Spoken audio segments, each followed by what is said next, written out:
무조건 이겨야 합니다. 무승부도 안 됩니다. 라이벌 국가와 맞대결이 그렇습니다. 한국의 영원한 숙적 일본이 있듯이 세계에도 국가 간 라이벌이 있습니다. 후포투가 라이벌 국가들을 소개합니다. 스코틀랜드와 잉글랜드. 축구 역사상 첫 A매치였습니다. 1872년 11월 30일 스코틀랜드 글래스고에서 만난 두 국가는 0대0으로 승부를 가리지 못했습니다. 이후 111번이나 만났습니다. 1967년 런던 웸블리 스타디움에서 스코틀랜드의 3대2 승리는 여전히 회자되고 있습니다. 당시 스코틀랜드는 1966년 잉글랜드 월드컵 우승국을 꺾었다는 이유로 비공식 세계 챔피언이라는 별명을 붙이기도 했습니다. 1990년대에 들어 잉글랜드 축구의 성장, 스코틀랜드 리그 쇠퇴가 맞물려 전력 차이가 확연해졌습니다. 21세기에는 잉글랜드가 3승 1무로 압도적 우위를 점하고 있습니다. 아르헨티나와 브라질.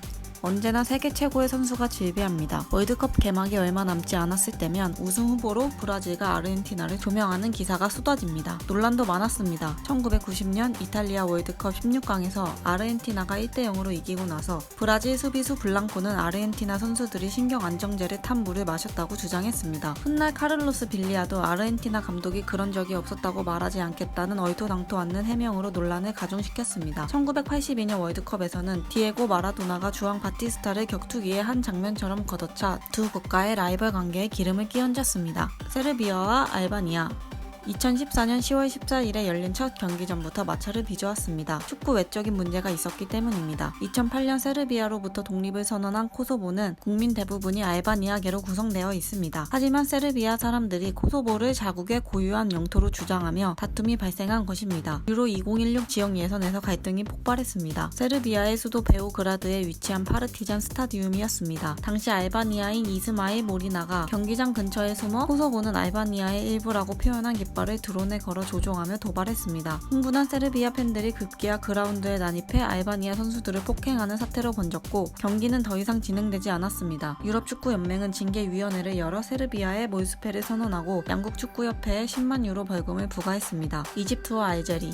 1990년 이탈리아 월드컵 본선 진출을 두고 아프리카 최대 라이벌이 만났습니다. 결과는 이집트의 1대0 승리. 당시 이집트 공격수 아이만 유네스는 축구가 아닌 전쟁이라고 표현했습니다. 2009년에 또다시 월드컵 본선을 다퉜습니다. 알제리가 1차전을 3대1로 가져간 상황. 이집트의 수도 카이로에서 2차전이 열렸습니다. 경기 전부터 문제가 발생했습니다. 이집트 팬들이 알제리 선수단에 돌을 던져 선수 3명, 관계자 1명이 다쳤습니다. 그러나 경기는 속행되었고 이집트가 웃었습니다. 기쁨은 오래가지 않았습니다. 이때만 해도 원정 다득점 규정이 없어 4-2로 재경기에 나서야 했습니다. 알제리 선수들은 폭력 사태에 불만을 토로하는 듯 거친 플레이로 경기를 압도했고 수비수 안타르 야이아의 결승골에 힘입어 월드컵 출전권을 거머쥐었습니다. 네덜란드와 독일. 1990년 이탈리아 월드컵 16강에서 사건이 벌어졌습니다. 프랑크 레이카르트가 루디 펠러와 신경전을 벌이다 침을 뱉어 퇴장당한 것입니다. 두 선수는 1996년 버터 광고에 동반 출연하며 화해한 듯 했으나 국가 간 라이벌 관계는 회복되지 않았습니다. 세계 2차 대전에서 독일이 네덜란드를 지배해 네덜란드 사람들로 하여금 독일은 적이라는 인식을 만들었습니다. 경기장에서 자주 만나지는 않았지만 중요할 때마다 맞붙었습니다. 1974년 월드컵 때는 결승전에서 만나 독일이 2대1 역전승을 거뒀습니다. 온두라스와 엘살바도르. 축구를 계기로 전쟁이 발발했습니다. 1970년 멕시코 월드컵 플레이오프였습니다. 1차전을 온두라스가 이기고 2차전에서 엘살바도르가 승리의 원점이 됐습니다. 멕시코에서 열린 재경기는 엘살바도르의 3대2 승리. 온두라스는 곧바로 엘살바도르와 외교 단절을 선포했습니다. 안 그래도 사이가 좋지 않았는데 축구로 그럴싸한 핑곗거리가 생긴 셈이었습니다. 긴장이 극에 달한 시점, 엘살바도르가 먼저 온두라스 공군 기지를 급습하며 전쟁이 시작되었습니다. 수많은 희생자가 발생한 축구 전쟁은 6일,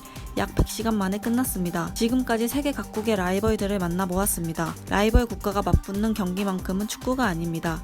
전쟁입니다. 이상 포포투였습니다.